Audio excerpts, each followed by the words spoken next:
नमस्कार। चलिए सीधा मुद्दे पर आते हैं और देखते हैं 12 सितंबर 2025 को भारतीय शेयर बाजार में क्या कुछ खास हो सकता है और मौके कहाँ बन रहे हैं। तो आज की सबसे बड़ी बात क्या है? देखिए, बाजार का मूड जो है ना वो न्यूट्रल से बुलिश बना हुआ है। इसका सीधा सा मतलब है कि रणनीति एकदम साफ है। हर गिरावट पर खरीदारी के मौके ढूंढने हैं। तो चलिए शुरू करते हैं आज के बाजार आउटलुक से। समझते हैं कि प्रमुख ट्रेंड्स क्या हैं और हमारी रणनीति क्या होनी चाहिए। आज ना एक बहुत ही दिलचस्प चीज पर नजर रखनी होगी, और वो है शॉर्ट कवरिंग रैली की संभावना।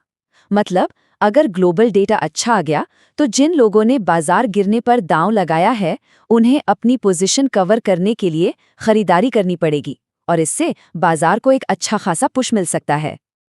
अब आते हैं निफ्टी और बैंक निफ्टी के लेवल्स पर। ये वो नंबर्स हैं जहां आज असली एक्शन देखने को मिलेगा। यहां देखिए, तस्वीर बिल्कुल साफ है। निफ्टी के लिए 24,900 एक बहुत ही मजबूत सपोर्ट है, एक तरह का किला है। और अगर बाजार ऊपर जाता है तो अगला पड़ाव 25,300 के आसपास दिख रहा है। लेकिन एक सवाल, क्या होगा अगर निफ्टी का ये 24,900 का मजबूत सपोर्ट लेवल टूट गया तो अगर 24,900 का लेवल टूटता है तो हमें 24,750 तक का एक पुल बैक देखने को मिल सकता है। ये एक रियल पॉसिबिलिटी है। ठीक है, तो अब ये समझना जरूरी है कि बाजार की इस तेजी के पीछे कौन है, कौन से सेक्टर्स हैं जो इसे चला रहे हैं। आइए सेक्टरल परफॉर्मेंस पर एक नजर डालते हैं। और ये देखिए, आज के स्टार परफॉर्मर्स हो सकते हैं ऑयल एंड गैस, बैंकिंग और आईटी। इन तीनों में ही मजबूती के साफ संकेत हैं, और यही वो सेक्टर्स हैं जो बाजार को ऊपर खींच सकते हैं। अब अगर सेक्टर्स से हटकर हम कुछ खास स्टॉक्स की बात करें तो गेल, एनटीपीसी और बीईएल ये आज के टॉप गेनर्स की लिस्ट में शामिल हो सकते हैं। लेकिन हाँ, ऑटो और मेटल सेक्टर्स पर थोड़ा दबाव रह सकता है। तो चलिए इसी मोमेंटम को पकड़ते हुए आज के टॉप बुलिश स्टॉक्स को देखते हैं, कहाँ निवेश के संभावित अवसर बन रहे हैं। तो जो पूरा एनालिसिस है वो इशारा कर रहा है कि हमारा फोकस एरिया 4 सेक्टर्स पे होना चाहिए: आईटी, बैंकिंग, डिफेंस और एनर्जी। और लिस्ट में सबसे पहले बात करते हैं एक आईटी दिग्गज की, इन्फोसिस। हाल में ये स्टॉक 5% ऊपर गया है, और ऊपर से बायबैक की खबरों का जो बज़ है वो इसे और मजबूती दे रहा है। टारगेट 1550 से ऊपर का दिख रहा है।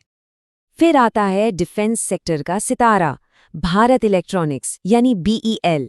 इसकी ऑर्डर बुक बहुत जबरदस्त है, और यही वजह है कि इसमें बुलिश मोमेंटम लगातार बना हुआ है।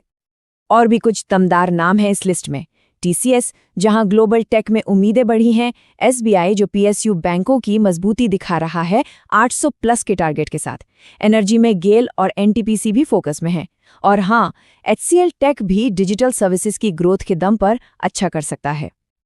चलिए अब इन सब बातों को एक साथ जोड़ते हैं और देखते हैं कि ग्लोबल संकेत क्या कह रहे हैं, क्योंकि बाहरी कारक भी तो बहुत मायने रखते हैं। तो ग्लोबल पिक्चर काफी हद तक सपोर्टिव है। यूएस मार्केट्स में हल्की बढ़त है, नैस्डैक तो रिकॉर्ड ऊंचाई पर है। एफआईआईज और डीआईएस यानी बड़े निवेशक भी सपोर्ट कर रहे हैं। क्रूड ऑयल भी स्थिर है, और सबसे जरूरी बात, इंडिया विक्स जो बाजार की घबराहट का मीटर है वो 10.5 के पास है। मतलब माहौल शांत है। तो आज की तेजी को देखते हुए और इन सारे पॉजिटिव संकेतों के बावजूद एक बड़ा सवाल तो मन में आता ही है, क्या ये मोमेंटम टिकेगा? क्या ये तेजी आगे भी जारी रहेगी?